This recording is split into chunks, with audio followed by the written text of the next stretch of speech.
చాలా సంతోషం. మనం ఈరోజు తెలంగాణ ఏర్పడ్డ రోజు కొండ లక్ష్మణ్ బాపూజీ గారి స్మరణలో వారికి ఒక తెలంగాణ జాతిపిత అవార్డు ఇవ్వాలనే ఒక ఉద్దేశంతో ఒక కార్యక్రమాన్ని ఏర్పాటు చేయడం జరిగింది. మరి 7 దశాబ్దాల తన పోరాటంలో కొండ లక్ష్మణ్ బాపూజీ గారు ఎందరికో మార్గదర్శకుడైనాడు.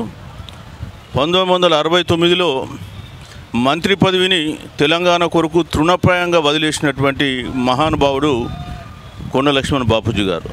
ఈరోజు మంత్రి పదవుల కొరకు ఎంతోమంది ఎన్ని రకాలుగా చెంచాగిరీలు చేస్తున్నారో మా అందరికీ తెలుసు. కానీ మంత్రి పదవిని కేవలం తెలంగాణ కొరకు త్యాగం చేసినటువంటి మహానుభావుడు కొండ లక్ష్మణ్ బాపూజీ గారు.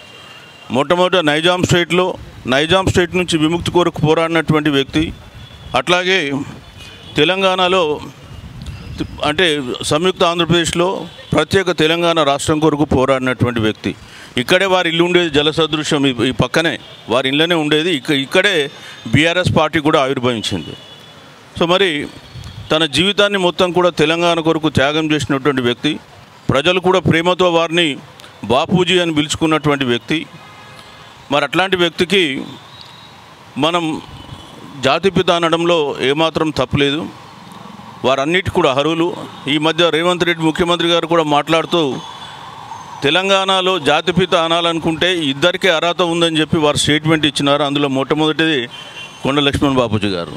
సో మరి అట్లాంటి మహానుభావుడు మనం ఈరోజు వారిని స్మరించుకుంటున్నాం. మరి ముఖ్యంగా వచ్చిన తెలంగాణ కూడా సామాజిక తెలంగాణ రాలేదు, మనకు వచ్చినటువంటిది భౌగోళిక తెలంగాణ మాత్రమే వచ్చింది.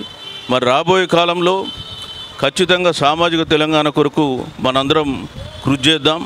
ఖచ్చితంగా తెలంగాణలో బడుగు బలహీన వర్గాలదే రాజ్యం రావాలి. ఖచ్చితంగా వీళ్ళు ఇవాళ 61% జనాభా వీళ్ళు.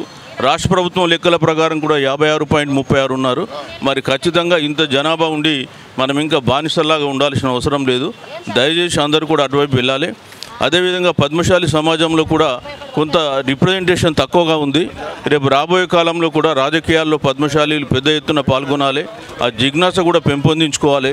మరి బాపూజీ గారి నుంచి స్ఫూర్తి పొంది రేపు రాజకీయాల్లో పెద్ద ఎత్తున విచ్చేసి మరి తెలంగాణలో రాజకీయాలను ప్రభావితం చేయాలని చెప్పి కోరుకుంటూ నాకు ఈ అవకాశం ఇచ్చిన ఆర్గనైజర్స్ అందరికీ కూడా ధన్యవాదాలు తెలుపుతూ సెలవు తీసుకుంటున్నాను. Thank you.